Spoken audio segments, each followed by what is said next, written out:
Сәлеметсіздер ме оқушылар?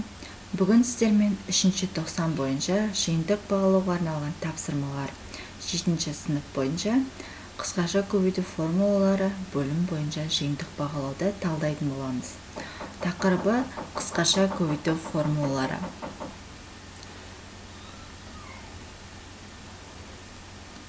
Бірінші тип. Қысқаша көбейту формулаларын пайдаланып көбейткіштерге жіктеңіз дейді. 5n минус 6-ның квадраты азайтылған n квадрат. Екінші, кез келген нақты сандар жиынына тиісті n сан үшін 5n минус 6-ның квадраты минус n квадрат өрнегі 12-ге еселік екенін дәлелдеңіз дейді. Екінші типте былай дейді. X куб плюс 6x квадрат плюс 12x плюс 8 өрнегін ықшамдап теңдеуді шешіңіз дейді. Біріншісінде ықшамдаймыз, екіншісінде нөлге теңестіріп, сол теңдеуді шешеміз. Үшінші, мына берілген есепті тиімді тәсілмен есептеңіз дейді. Төртінші, егер шаршының қабырғасын 7 сантиметрге арттырса, онда шаршы ауданы 301 сантиметр квадратқа артады. Шаршының периметрін есептеңіз дейді. Бірінші тапсырмаға тоқталайық. Бірінші тапсырмада 5n минус 6-ның квадраты минус n квадрат берілген. Осыны біз қалай істейміз? a минус b-ның квадраты тең болады. Бұл қысқаша көбейту формуласы. Осы формуланы пайдаланамыз. a минус v көбейтілген a плюс v. Бұл бізде қалай жіктеледі енді? a-ның орнында 5n минус 6 тұр. b-ның орнында n тұр. Сонда бірінші жақшада 5n минус 6 минус n болады. Екінші жақшада 5n плюс 6 минус 6 плюс n болады. Тең болады 4n минус 6, екінші жақшада 6n минус 6 болады. Екінші, бұл бізде көбейткіштерге жіктедік. Яғни, екі көбейткішке жіктеледі осылай жақшаға. Екінші, 5n минус 6-ның квадраты минус n квадрат. Бұл жерде қалай табамыз? 2-ге еселік болу керек.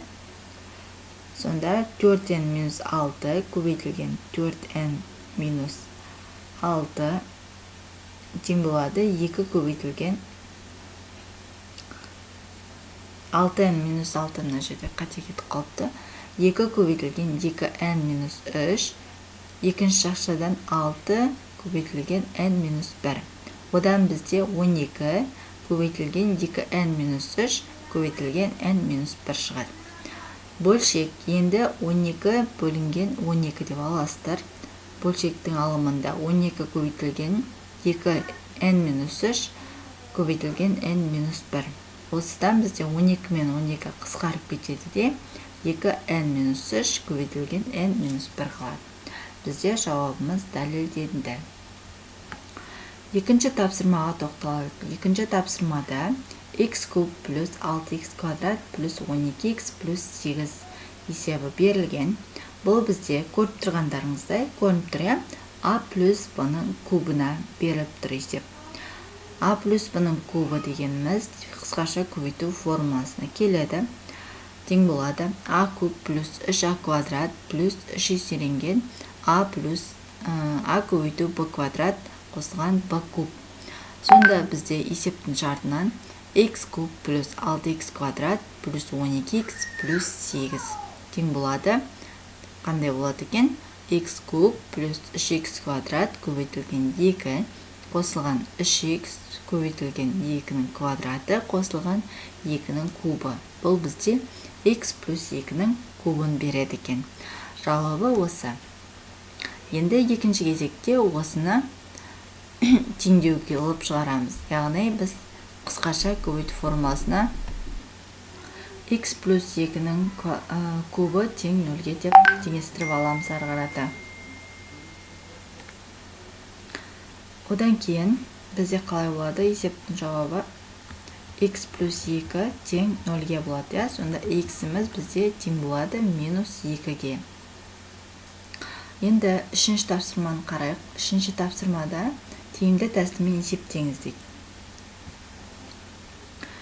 бізде 37 көбейтілген 12,2 қосылған 22,4 квадраты азайтылған 14,6 квадраты берілген.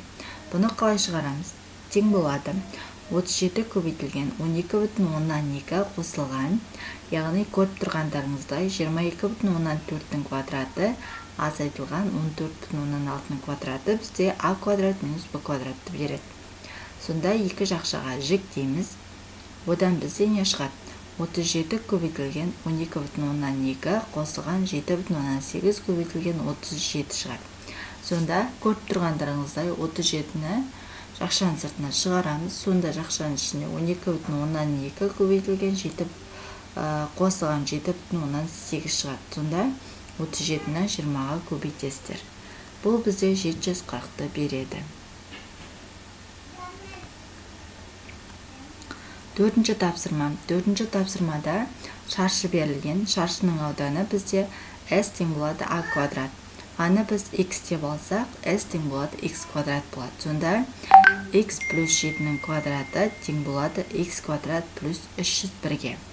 Осы жерден периметрін табамыз. Бірінші квадрат теңдеуді шешіп аласыздар. Одан кейін p тең болады 4a-ға. Енді x квадрат қосылған 14x қосылған 49 тең болады x квадрат плюс 301-ге. Осы жерден x квадрат пен x квадрат жойылып кетеді. Сонда бізде не қалады? 14x тең болады 301 азайтылған 49. x тең болады 252 көбейтілген 14. x тең болады 18. Периметріміз бізде тең болады 4a тең болады 4 көбейтілген 18 тең болады 72. Периметріміз сонда 72 екен. Осымен БЖБ талдауымыз аяқталды. Қолдау білдіріп қарағандарыңызға көп рахмет. Сау болыңыздар.